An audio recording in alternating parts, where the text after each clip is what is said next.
Hi friends, it's Amber. Yay! Yes, I just gave myself a little yay applause. This is going to be very short because I just got back from the gym and so I desperately need to shower and eat something. And also, I tried to do this live on YouTube and it wouldn't let me, like 3 times it wouldn't let me. And then I tried to do it live on Facebook and it wouldn't let me, 3 times it wouldn't let me. So we're doing it this way and I will upload it because I am determined. So, this is about why you are a genius and how to access it. And a lot of people can get triggered by the word genius because in our very Western brainiac culture, we say that only people with a certain IQ can be considered a genius, and that is not most of us, including me.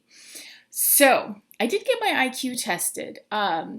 Both my brother and I did. And my mom, in a stellar parent move, gave us the range that we both fell into, but wouldn't tell us what our individual IQs were because, sibling rivalry, I guess. It was very smart, I thought. Anyway, that is not my point. My point is that you are a genius. You have access to the same well of genius that Stephen Hawking did, that J.K. Rowling does, that Shakespeare did. I'm trying to think of like obvious geniuses. I don't know. Think of your favorite obvious genius or your favorite teacher, your favorite writer, your favorite speaker, your favorite anyone doing anything really, really smart, and know that you can access the same channel of information as they do. Okay, maybe not the exact same channel of information because we're all kind of like accessing different parts of the collective, different parts of the energy of knowledge and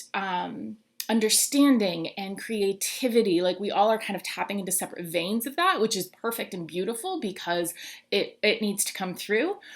And there's so much of it, and there's so many of us, and we can all tap into that, which is really freaking exciting. And so that's to say that if there's anything you really want to do, like say you've always wanted to write a science fiction novel, or you've always wanted to write a romantic comedy and see it on the big screen, or you've always wanted to, paint a beautiful picture or dance or be a singer.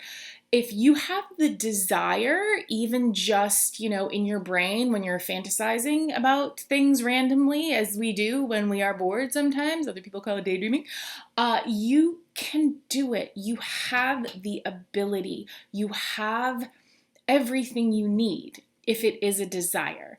And this, I really do believe this because, for example, I have absolutely zero desire to be the president of the United States, and I'm pretty sure that is not ever going to be a possibility for me for a variety of reasons. And I do have a desire to do things that I know I can do with the right focus and the right support and the right intention and just the right taking care of me.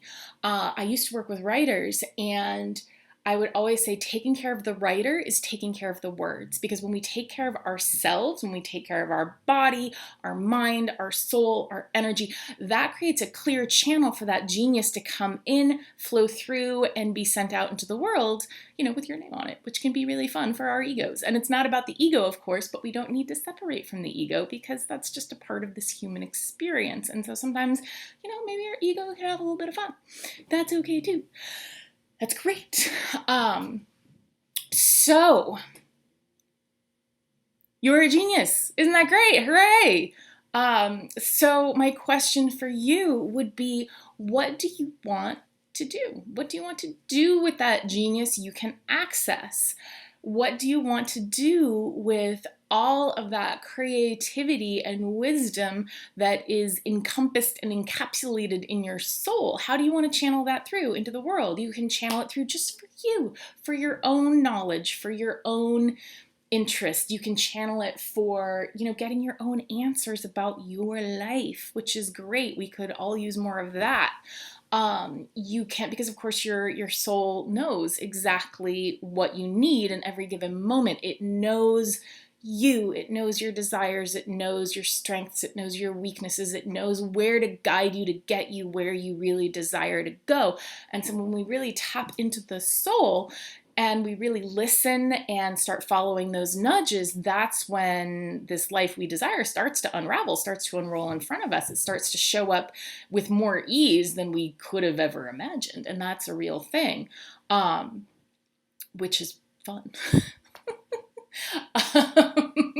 So, or, you can access this genius and really funnel it into something you've always wanted to do, something that maybe, you would love to make money as a creative. That is 100% possible for you, and your soul knows how to do it in the fastest, easiest, funnest way. Yes, I said funnest. I am declaring that a word. Maybe you want to, create a nonprofit or a company that does amazing things in the world, and your soul knows how to do it. Your soul can bring you the people who can help you. Your soul can bring you the opportunities.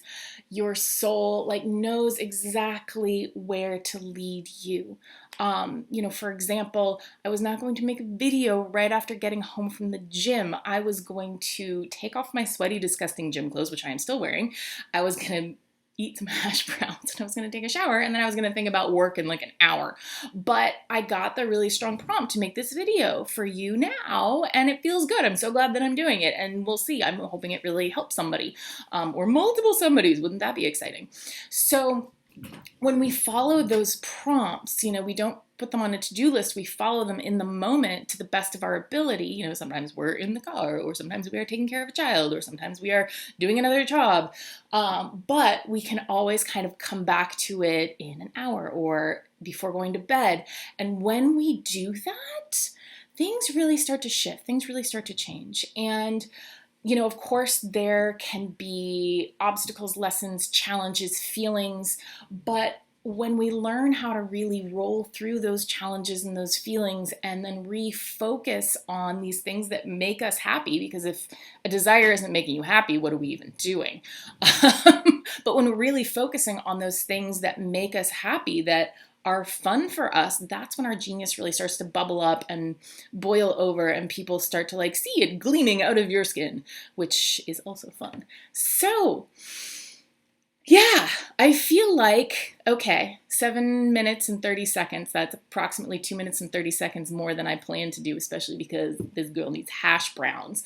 But if this is something that you want to explore with me more, I do have Soul Camp, which I'm really excited about. It's the first time I am doing it, and it's going to be really amazing. So if any of this sounds good and you really want to play with it in a way that is powerful, fun, energetically grounding, and really just allows your genius and your soul to step to the fore so you can just do whatever the hell you want to do, I'd love to have you join us. So today is Thursday, August 15th, and Soul Camp actually closes tomorrow, Friday, August 16th at midnight, I guess, or whenever I wake up on Saturday morning. And so I would love to have you join us. If this sounds good, you are welcome to ask me questions. You can find me on amberadrian.com. Just look for the contact and just ask me anything you want. You can go and look at the web page that has more about it. It's right there in the banner if you go to amberadrian.com. And yay! So if this is resonating with you, I would love to hear from you.